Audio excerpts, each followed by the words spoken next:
Good morning. My name is Andres Souza, and I'm here to tell you of the story, the legend, and the tale of the Trojan horse. Well, pardon my accent. I'm not American, so if you're wondering why I sound like that, that's my best version of English, and I'm trying my best. Well, but now that this have gotten out of the way, I'd like to start with the story. This is a story about a war that took place in a long time ago in a very far away place. It was a war between Sparta and Troy. Sparta was a Greek city across the sea from Troy. Many of you might know about Sparta. The Spartans were great warriors. They loved warfare. That was their way of life. That was what they worshipped, what they wished to do. They trained and they prepared themselves to fight wars, and they were very good at it. However, they have met their match. The Trojans, they weren't as great of warriors, at least not by historical records.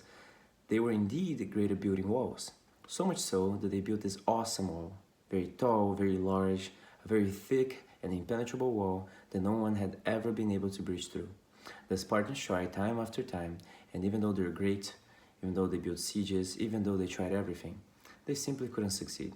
And the Trojans couldn't make the Spartans go away. They simply couldn't, because the Spartans were too powerful, and they tried so hard and they kept on persisting.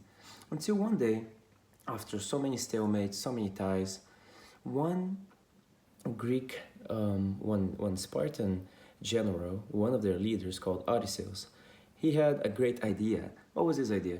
Well, he came to the conclusion that if you keep on doing the same thing all the time and expect different results, then you might be doing something wrong, right? As many of us can relate to that in our daily lives, that man came to that idea, and it was a great conclusion because this idea led them to victory. What was the idea? The idea was to build a trick to deceive the Trojans.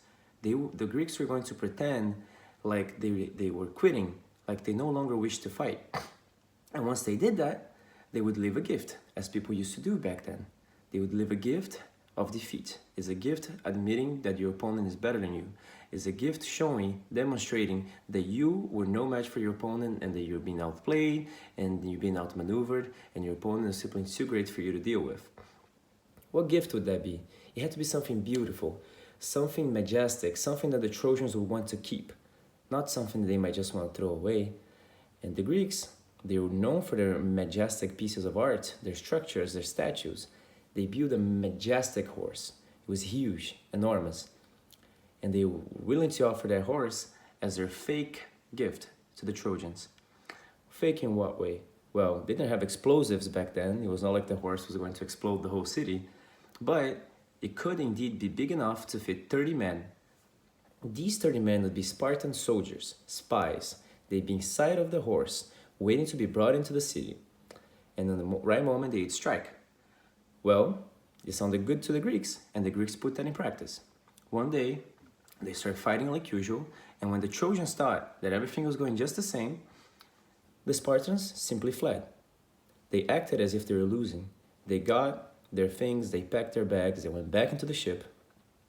Once they entered the ship, they left. And at the entrance of the gate, there was a majestic horse left as a gift from the Spartans. The Trojans looked at that horse and they were like, wow, how incredible. They have finally left us. Could this be the day? The day that we're done with this fighting our enemies, the day that our enemies have fled before us. They even left us this majestic horse as a gift of defeat. Let us bring it in. Many of the Trojans thought that was a bad idea. They thought, no. Why would they bring it in? Let's burn it down as a symbol of our victory over Greece. However, many of them decided that they should keep it as a trophy. And the Greeks thought that they would do that because the horse was so beautiful. It was huge, it was majestic, it was a symbol of their victory over Greece. It was like their winning trophy, and they kept it. At night, that very night, as the Trojans had been partying for hours, they had been drinking, they had been going out, they had been with their friends, they were all tired and exhausting from the celebrations. The 30 men inside the horse came out, opened the gates, and invited all of the Spartans' army to invade Troy and conquer the city. And that came to be the end of the Trojan War. It is a very interesting, great story. There is a movie about it called Troy. Although I don't know how old you guys are, maybe you shouldn't be watching that movie. But it is a great movie for when you're older about the story of the Trojan horse and the Trojan wars between Sparta and Troy. My name is Andres Souza, and this is my video. I hope you guys like it. Have a good day.